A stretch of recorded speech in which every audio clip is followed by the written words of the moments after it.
n'est pas pour tout le monde. Il ne cherche ni à plaire ni à séduire. Il ne caresse pas dans le sens du poil, il rappelle à l'ordre. Il parle aux femmes qui en ont assez des faux discours, celles qui veulent couper avec la facilité et retrouver la hauteur. Si tu lis ce texte en espérant une justification douce à tes compromis, arrête ici.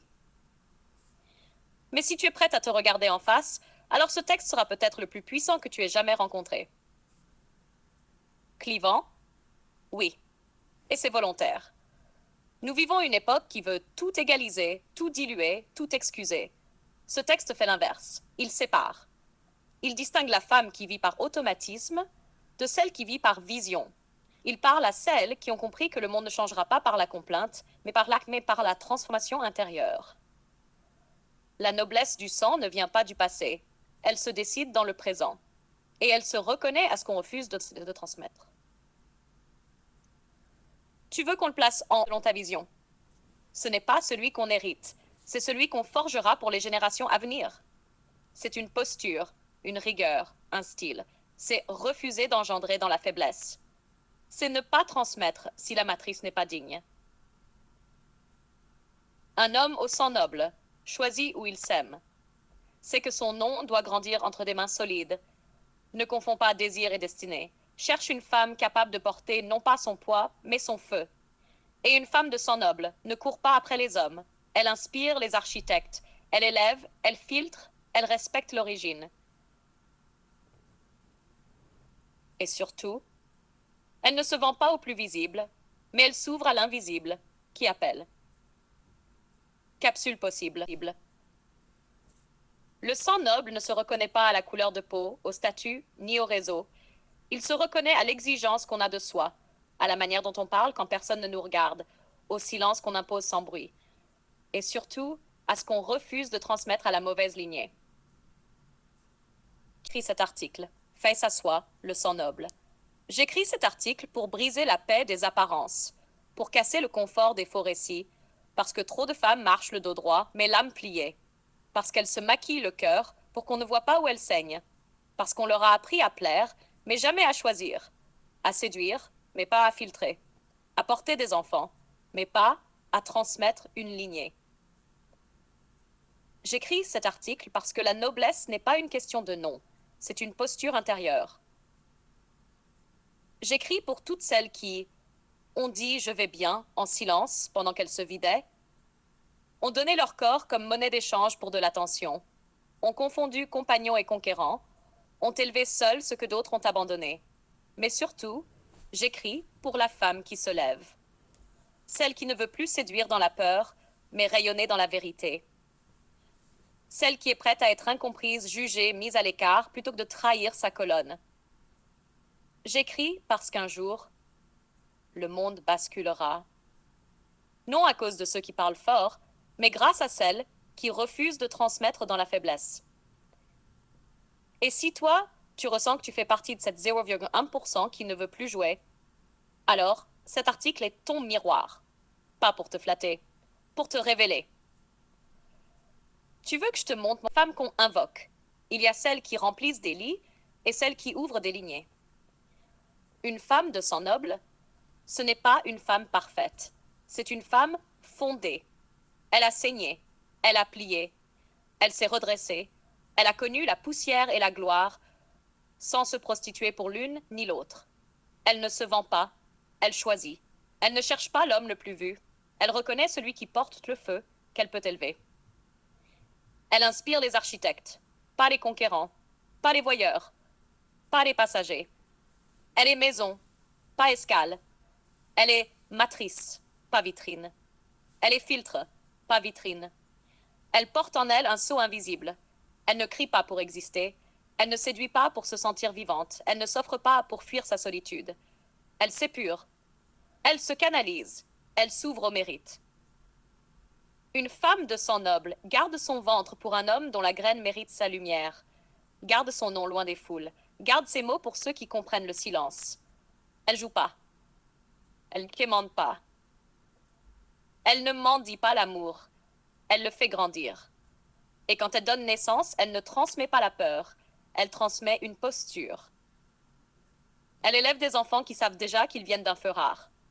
Parce qu'ils l'ont vu dans ses gestes, dans ses choix, dans sa dignité. Capsule. Une femme, elle cherche à bâtir. Et ce qu'elle refuse d'aimer est souvent ce qui aurait détruit sa lignée. Une femme de sang noble, pas en imitant, pas en séduisant, pas en accumulant, mais en dépouillant, en refusant les raccourcis, en nettoyant ses origines sans renier ses racines. 1. Elle coupe les transmissions sales. Elle observe les héritages émotionnels, familiaux, sexuels. Et ce qu'elle ne veut pas transmettre à ses enfants. Elle commence par le guérir en elle. Ce que je ne transforme pas, je le lègue. Et une femme de sang noble refuse de transmettre ses blessures en héritage. Elle se forge dans l'exigence intérieure, pas pour plaire à un homme, pas pour ressembler à un idéal, mais pour devenir une colonne. Pas une femme parfaite, une femme claire, une femme profonde, intègre, habitat.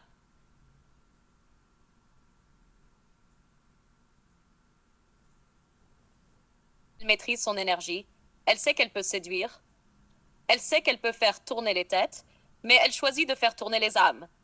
Elle transforme sa sexualité en intelligence, son émotion en boussole et sa beauté en présence. 4. Elle ne se vend pas. Ni son temps, ni son corps, ni ses douleurs. Elle a appris à être seule sans être vide. Elle a appris à attendre sans s'éteindre. Elle a appris à dire non sans peur de perdre. Elle sait que tout ne mérite pas d'être enfanté, et que son ventre est un temple, pas un test. Elle n'engendre pas pour combler, elle engendre par vision. Elle ne donne pas la vie à des enfants qui porteront le vide, mais à des enfants qui porteront la lumière.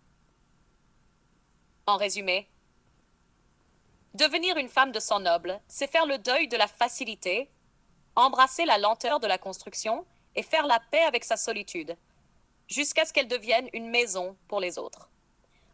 Capsule possible. Tu deviens une femme possible. Tu deviens une femme de sang noble le jour où tu arrêtes de séduire pour commencer à incarner.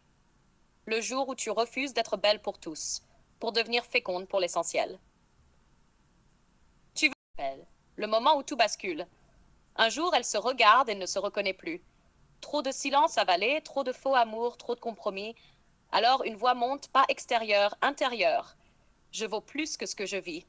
Je ne suis pas née pour plaire, je suis née pour marquer. Ce n'est pas la fin, c'est le début du retour. 1. La purge. Dépouiller, brûler, renoncer. Elle commence à enlever ce qui ne lui appartient pas, les croyances héritées, les attentes sociales, les réflexes de soumission, les déguisements. Elle coupe les liens émotionnels toxiques. Elle vide son cœur comme on vide une maison pour la reconstruire. Tu ne peux pas devenir noble si tu refuses de perdre l'illusion de ta valeur. Elle pleure, elle doute, mais elle tient. 2.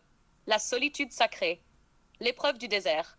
Elle traverse un temps sans homme, sans bruit, sans spectacle. Plus de validation extérieure, juste elle et le miroir de sa propre nudité intérieure. C'est là qu'elle rencontre sa voix. C'est là qu'elle distingue la différence entre besoin et appel. 3. 3. La réconciliation. Réparer la lignée. Elle plonge dans son passé. Elle regarde sa mère sans jugement. Elle regarde ses blessures sans haine. Elle guérit la femme cassée en elle et promet à son ventre: je ne transmettrai plus la peur, je te sanctifie. 4. Sans maquillage. Ce que 89% ne supporteront pas lire jusqu'au bout. Quand as-tu laissé quelqu'un te toucher alors qu'il ne méritait même pas ton silence? Le jour où je confondais l'attention avec l'amour.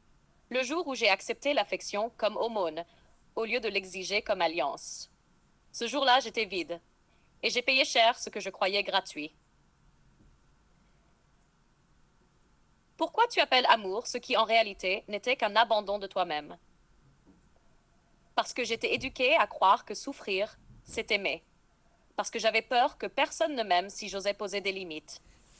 J'ai confondu la fusion avec la perte, et je m'y suis noyée. Tu veux des enfants, mais as-tu nettoyé le sang que tu veux leur transmettre? Non, pas encore, mais je commence. Je suis en train d'arracher de mon ventre les silences de ma mère, les colères de ma lignée, les désirs non exprimés que d'autres ont portés comme des fardeaux. Je ne ferai pas porter mes chaînes à mes fils, ni mes manques à mes filles.